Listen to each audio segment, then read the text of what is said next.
오늘은 대림절 세 번째 주일입니다. 대림절은 예수님의 오심을 축하하고 다시 오실 예수님을 기다리며 우리의 믿음을 새롭게 하는 그런 절기지요. 올해 대림절에는 예수님께서 마지막 날에 있게 될 일에 대해 가르쳐 주신 말씀들을 중심으로 성도들의 자세가 어떠해야 할 것인가에 대해 살펴보고 있습니다. 열 처녀의 비유에 이어서 오늘은 그 뒤에 등장하는 두 번째 비유를 살펴봅니다. 오늘의 본문은 소위 달란트 비유로 널리 알려져 있는 말씀이죠.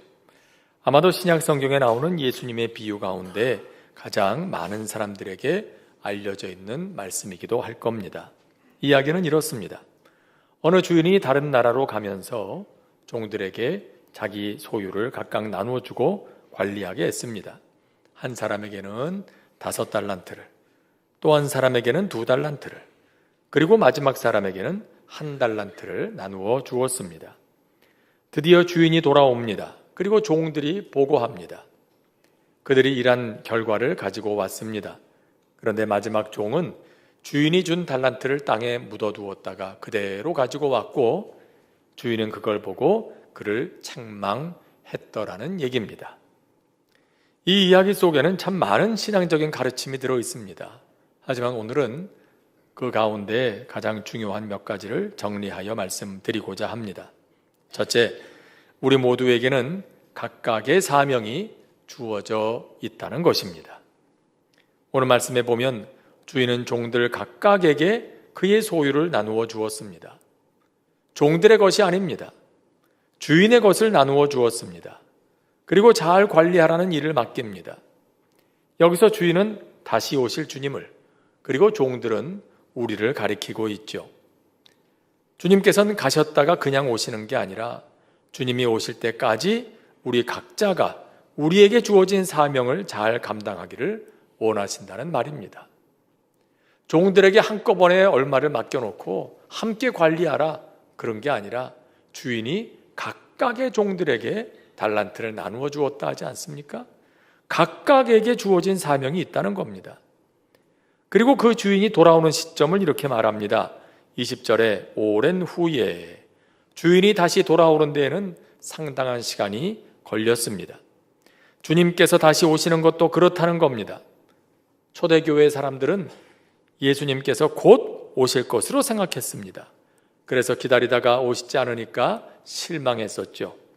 사도들은 세상을 떠나고 있지요. 자기들도 나이가 들어가고 있습니다. 그런데 주님이 오시지 않으니 주님의 재림 같은 건 없다고 믿음을 버리는 사람들이 생겼던 겁니다. 하지만 주님 분명히 말씀하십니다. 그때는 시간이 오래 걸릴 거라고. 그래서 오늘 비유에서 말씀하시는 거지요. 오랜 후에 주인이 돌아왔다고요. 그러니까 주님의 재림이 늦어진다고 낙심하거나 의심할 게 아닙니다. 주님이 오시는 날은 오랜 후에 있게 될 일이니까 말입니다. 바로 여기에 주님의 뜻이 있습니다. 그날이 언제인지보다 오늘 나에게 주어진 것을 감당하는 데에 관심을 두라는 거죠. 언제일까? 그것이 아니라 무엇을 할까? 여기에 관심을 가지라는 겁니다. 하나님께서 우리에게 무엇인가를 맡기시고 감당하게 하신다면 그건 과연 뭘까요? 각자에게 주어진 사명은 다 다릅니다. 오늘 말씀에도 보십시오. 종들이 다 같은 걸 받은 게 아니죠. 어떤 사람은 5개, 어떤 사람은 2개, 또 어떤 사람은 1개. 여기서 중요한 건 많고 적음이 아닙니다. 다 다른 걸 받았다는 거지요. 그게 핵심입니다. 누가 뭘 받았나, 얼마나 받았나, 그것이 아니라 내게 있는 게 무엇인가, 그걸 생각하라는 겁니다. 바울은 고린도전서 12장에서 우리의 몸을 비유로 들면서 말하죠. 몸은 한 지체뿐만 아니요 여럿이다. 다시 말해서 몸은 하나지만 거기에는 여러 다양한 지체들이 있다는 겁니다. 발이 있고 손이 있고 귀가 있고 눈이 있습니다. 온 몸이 눈인 사람도 없고요, 온 몸에 귀만 있는 사람도 없습니다. 각각 다른 기관들이 있습니다. 그리고 이 모든 것들은 더 중요하고 덜 중요한 것, 그런 거 없어요. 다 같이 중요한 거죠. 다 각각의 역할이 있습니다. 각각의 기관들이 제 기능을 잘 감당할 때 몸 전체가 건강하고 생명을 이어갈 수가 있습니다. 우리도 그렇다는 겁니다. 우리 각자에게는 각각 그 분량대로, 그 특징대로 각각 다른 사명이 주어져 있습니다. 오늘 말씀을 보면 다 달란트를 받았습니다. 받지 않은 사람은 없습니다. 이처럼 우리에게도 사명이 없는 사람은 없습니다. 다 각각 감당해야 할 과제들이 있다는 겁니다. 내게 오늘 주어진 일이 있다면 그것은 주님께서 나에게 맡겨주신 것입니다. 내가 잘하는 게 있다면, 재능이 있다면 그것 역시 내 것이 아니라 주님께서 그걸 통해서 하실 일이 있어서 나에게 맡겨주신 것입니다. 내가 남달리 무엇인가를 배울 기회가 있었다면 그 배움도 그저 내 일신의 영광과 목적을 위해서만 쓸 것이 아니라 그걸 통해서 하나님께서는 무언가를 하고자 하시는 일이 있음에 틀림이 없습니다. 부모에게는 자녀들을 맡기셨습니다. 내 자녀이기 전에 주님의 자녀들이죠. 그러므로 부모의 관심은 어떻게 자녀들을 하나님이 기뻐하시는 믿음의 사람으로 키워낼까 거기에 있어야 하고 그것에 최선을 다해야 합니다. 기업을 운영하는 사람들이라면 그 기업을 통해서 하나님께서 하고자 하시는 일이 있을 겁니다. 그것이 무엇인지를 기도하며 생각하고 그것을 위해서 최선을 다해야 할 것입니다. 그의 손에 있는 물질도 그것도 나를 위해서만 쓰라고 주신 게 아니에요. 그 물질도 하나님께서 무엇인가에 쓰시려고 내 손에 들려주신 거죠. 주님이 맡겨주신 것. 미국의 건축 설계회사 팀하스의 하형록 회장이 쓴 P31이라는 책이 있습니다. P31이란 잠언 31장이라는 뜻이에요. 잠언이 영어로 프로벌브 아닙니까? 그 제일 첫 글자 P자를 따서 책 제목을 P31이라고 썼어요. 그의 경영 철학이 잠언 31장에서 나왔다는 겁니다. 그는 말합니다. 우리 회사의 비전은 어려운 사람들을 돕는 것이다. 그리고 고객들의 꿈을 이루어주는 것이다. 그는 성경을 읽으면서 하나님께서 그에게 이 기업을 맡기신 뜻이 무엇인가를 고민합니다. 그리고 그 목적을 이루어드리기 위해서 일하고 있는 거죠. 교회 안에서도 마찬가지입니다. 다들 교회를 통해서 은혜 받기만을 바랍니다. 하지만 교회 안에서도 하나님께서 우리 각자에게 주신 재능, 은사로 각자의 역할을 하기를 원하십니다.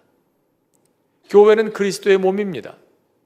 몸에는 여러 지체들이 있죠. 여러 기관들이 있죠.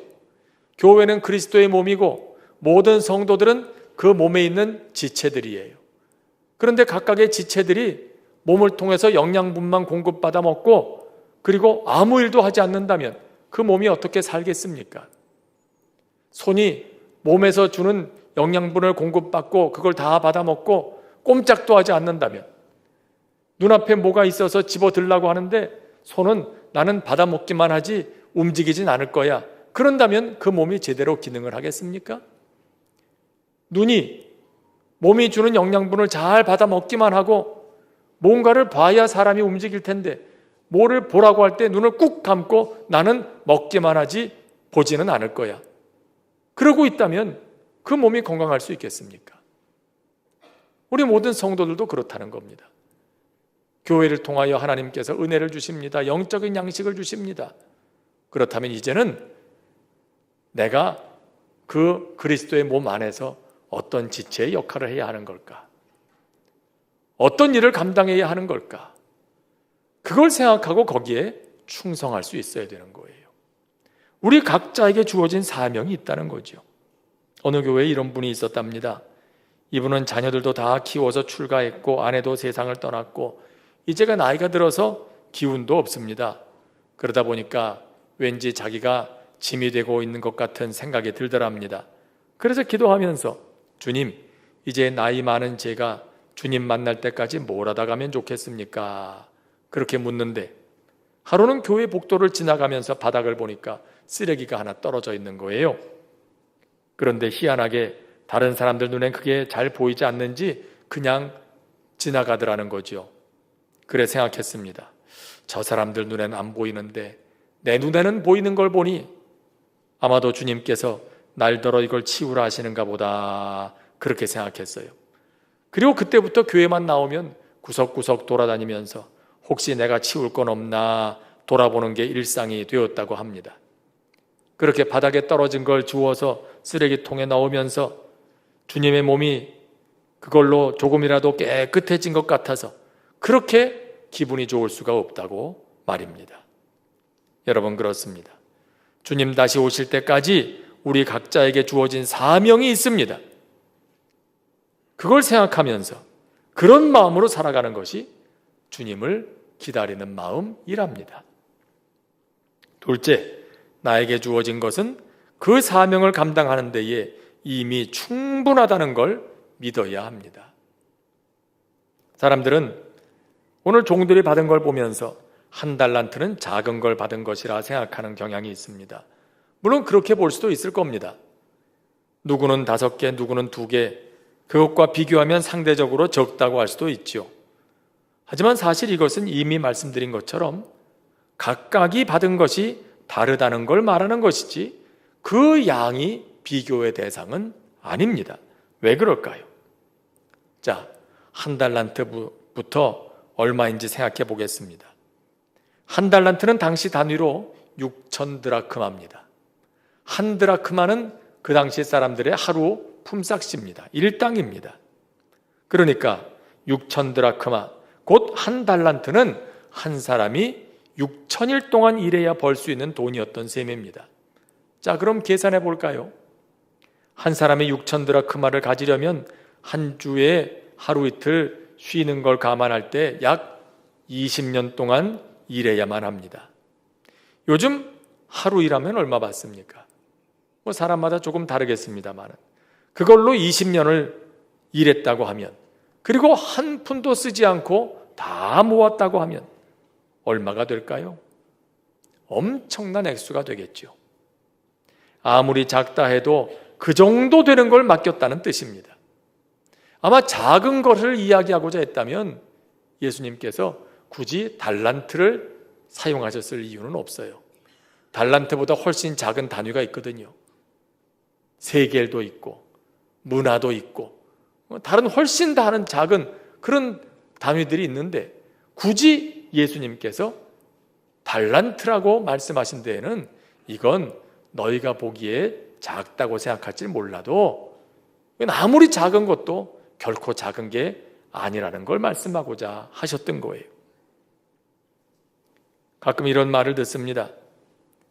나는 재주가 없어서 못해요. 나는 이게 없어서, 저게 모자라서, 때로는 시간이 없어서. 하지만 하나님께서는 이미 충분하다고 하십니다. 아무리 작은 것도 이미 충분한 양이 주어져 있다는 겁니다. 오래전에 보았던 사이먼 벌치라고 하는 제목의 영화가 있습니다. 그 제목 그대로가 주인공의 이름입니다. 사이먼 벌치. 사이먼은 태어날 때부터 작게 태어나서 정상적으로 자라지 못하는 장애를 가지고 있습니다. 남들보다 유난히 작고 힘도 약했던 그는 늘 하나님께서는 왜 나를 이렇게 작게 태어나게 하셨을까 궁금했습니다. 하루는 그가 친구들과 함께 학교 버스를 타고 수련회를 떠나는데 하필 그 버스가 호수에 빠지게 됩니다. 큰 사고가 납니다. 그래 아이들이 서둘러서 탈출을 하고 있는데 버스 안으로 물이 들어오고 버스는 점점 물속으로 가라앉아 가는데 한 아이가 의자 사이에 발이 끼어서 나오지 못하고 있는 거예요. 다들 발을 동동 구를 때 사이먼이 생각합니다. 나는 평소 다른 아이들보다 물속에서 숨을 오래 참을 수 있지. 그리고 나는 몸이 작아서 작은 틈이라도 비집고 들어가서 저 아이를 구할 수 있을 거야. 내가 들어가서 구해야겠다. 그리고는 망설이지 않고 물로 뛰어듭니다. 그리고 그 아이를 구합니다. 그러느라 힘이 다 빠진 사이먼은 병원으로 옮겨졌지만 안타깝게도 세상을 떠나고 말지요.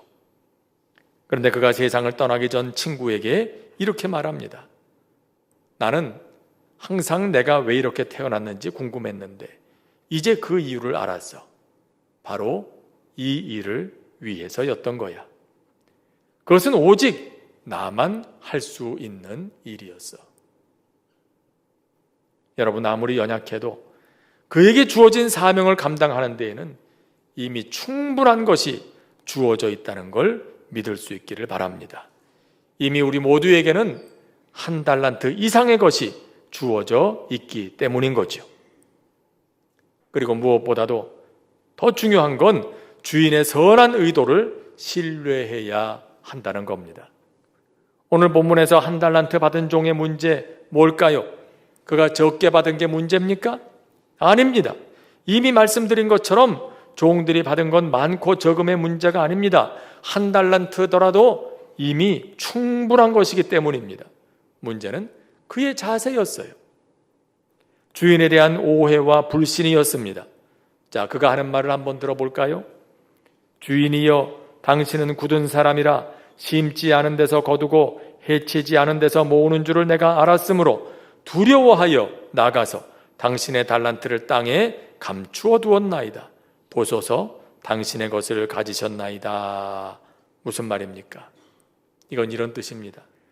당신은 아주 가혹한 사람이란 걸 나는 알고 있습니다. 자기는 일하지 않으면서 남에게만 떠넘기고 결과만 챙기는 사람입니다. 그래서 그런 당신을 위해서는 일하고 싶지 않습니다. 이게 이 종의 마음이었어요. 주인의 의도를 믿지 못했기 때문에, 주인이 나쁜 사람이라고 오해하고 있었기 때문에, 그래서 일하지 않은 거예요. 1달란트가 작아서 일하지 않은 게 아니었어요. 그래서 그는 혹시라도 그가 일하다가 손해라도 보면 그 가혹한 주인에게 책망 들을까 그게 두려워가지고 그럴 바에는 그냥 원금이라도 가지고 가는 게 차라리 낫겠다, 그렇게 생각했던 거예요. 여러분, 그런데 어떻습니까? 과연 주인은 그 종의 생각처럼 그런 사람이었습니까? 아니었습니다. 5달란트, 2달란트 받은 사람에게 주인이 뭐라 하죠? 두 사람 다 똑같은 말로 칭찬합니다. 잘하였도다 착하고 충성된 종아, 내 주인의 즐거움에 참여할지어다. 많이 남겼다고 더 칭찬하고 적게 남겼다고 덜 칭찬한 게 아니에요. 주인의 관심은 얼마나 남겼느냐, 거기에 있는 게 아니라 그가 받은 것으로 얼마나 충성했는가, 얼마나 최선을 다했는가, 거기에 있었거든요. 그래서 많고 적음으로 평가하지 않고 열심히 일한 종들을 그가 몇 개를 남겼든지 똑같이 칭찬했던 겁니다. 만일 그런 주인이라면 1달란트 받은 종이 그걸로 열심히 일하다가 손해를 봤을 때 그걸로 책망했을까요? 왜 이것밖에 가져오지 못했냐고 그렇게 호통을 쳤을까요? 아닐 겁니다. 그가 주인이 준 것으로 열심을 다해 최선을 다하다가 손해를 보고 아픈 마음으로 주인 앞에 와서, 주인님, 제가 열심히 했는데 이렇게 되고 말았어요. 어쩌지요? 그렇게 말했다면 주인은 필경 이렇게 말했을 거예요. 잘하였도다 착하고 충성된 종아, 내 주인의 즐거움에 참여하라. 복음서에 보면 예수님께서 제자들을 부르시는 장면이 있어요. 밤새 고기 잡다가 빈손으로 돌아와요. 만일 예수님께서 고기 많은 사람만 제자로 택하기로 하셨다면 그 가운데 선택될 사람은 아무도 없었습니다. 예수님이 보신 건 얼마나 많은 고기를 잡았느냐, 그게 아니라 얼마나 저들이 자기 일에 최선을 다하느냐, 이거였죠. 그들은 밤새 한 마리도 잡지 못했지만 포기하지 않고 아침이 밝기까지 최선을 다했어요. 그래서 예수님께서는 저들을, 야, 너희는 평생 고기 잡아놓고 그래 밤새 낚시질했는데 한 마리도 못 잡았냐? 형편없다, 그렇게 말씀하지 않으시고요. 대신 그들을 부르셔서 사도라는 새로운 사명을 맡기시는 겁니다. 여러분, 그렇습니다. 하나님은 우리를 통해 얻을 결과를 원하시는 게 아니라 하나님을 신뢰하고 그분의 선한 의도, 그분의 선한 뜻과 계획을 신뢰하고 내게 주어진 것으로 충성하며 살아가는 사람의 삶을 원하시는 거예요. 한 달란트 받은 종이 책망받은 건 손해보았기 때문이 아니라 아무것도 하지 않았기 때문이었어요. 주인을 믿지 못하고 아무것도 하지 않았던 것. 차라리 취리하는 자들에게도 맡기지 그랬냐고 그러잖아요. 네가 아무것도 하기 싫었다면 적어도 이걸 가지고 이자 주는 사람, 요즘으로 말하면 은행이겠죠. 그런 데다가 맡기는 것 정도는 할 수 있지 않았겠냐. 근데 너는 어쩌자고 그거 하나도 하지 않았더냐. 그렇게 책망하시는 거예요. 손해봤다고 책망하시는 게 아니라 아무것도 안 한 게 책망하시는 거예요. 여러분, 우리도 가끔 뭐 일하다가 잘못될까봐, 손해볼까봐 시도도 못 해보고 그러니 차라리 아무것도 안 하고 있는 게 낫다, 그렇게 생각할 때가 있죠. 교회도 그럴 때가 있어요. 요즘 때가 어려운데 이런 사역 하다가 그러다가 잘못되면 어떡하나, 이리 눈치 보고 저거 하고 하다가 결국 아무것도 못하고 말아요. 그러면 주님께서 뭐라고 하실까요? 지혜로웠다고 하실까요? 아니에요. 하다가 원하는 결과는 얻지 못했어도, 하다가 실패는 했어도 그래도 네가 열심히 한 걸 봤으니 잘했다, 잘했다, 내 주인의 즐거움에 참여하라 하시지 않겠어요? 여러분, 우리 또한 그런 것입니다. 주인은 이 종들에게 이걸 왜 맡겼습니까? 많은 이득을 보려고? 아니죠. 주인이 뭐라고 칭찬하는 걸 보세요. 주인의 즐거움에 참여하라. 주인이 맡긴 것으로 열심히 수고하고 일하는 동안에 그들이 느끼게 될 즐거움과 행복과 보람, 이걸 즐기기 원하셨던 거예요. 이게 주인의 마음이죠. 그런데 한 달란트 받은 사람은 그런 즐거움이 없었어요. 그에겐 대신 뭐가 있었죠? 두려워하는 마음이 있었어요. 두려워하여 그 한 달란트를 땅에 묻어두었다고. 여러분, 그래서 그는 불행했던 거예요. 우리도 그렇습니다. 하나님께서 우리에게 사명을 맡기시는 이유는 대단한 걸 기대하셔서가 아닙니다. 그저 그것으로 충성하는 겁니다. 그리고 그 과정에서 주님과 함께 주님의 즐거움에 참여하는 거죠. 그래서 저는 저희 교회에서 여러 가지 일로 사역하고 봉사하시는 분들 보면서 너무 대단한 거, 큰 거 하겠다고 그러지 마세요. 우리가 뭐 아무리 대단한 걸 해도 천지를 창조하신 하나님 앞에서 그게 뭐가 되긴 되겠습니까? 사실 아무것도 아닙니다. 그러니까 그저 재밌게 하세요. 즐거운 마음으로 하세요. 같이 동력하는 사람들과 즐기면서 하세요. 여러분, 그게 하나님께 영광 돌아가는 거예요. 한 것이 없다고 실망하지도 마십시오. 주님 오시는 날 가지고 나갈 게 없는 것 같아서 두려워할 필요도 없습니다. 중요한 건 얼마를 남겼느냐가 아니라 그것으로 얼마나 충성했느냐, 그게 중요한 거예요. 주님은 그걸 보시기 때문이지요. 서로 그렇게 사는 동안에 세상 사람들이 말하는 것 같은 성공은 얻지 못했다 할지라도 그것 때문에 아쉬워할 것도 없습니다. 하나님께서는 그럴지라도 잘했다, 수고했다, 그렇게 칭찬하시고 나와 함께 즐거워하자 하실 것이기 때문입니다. 오늘 말씀을 통해서 성령님께서는 우리를 주님의 즐거움 안으로 초대하고 계십니다. 잘하였도다 착하고 충성된 종아, 내 주인의 즐거움에 참여할지어다. 주신 말씀 생각하면서 함께 찬송 부르고 합심해서 기도하겠습니다.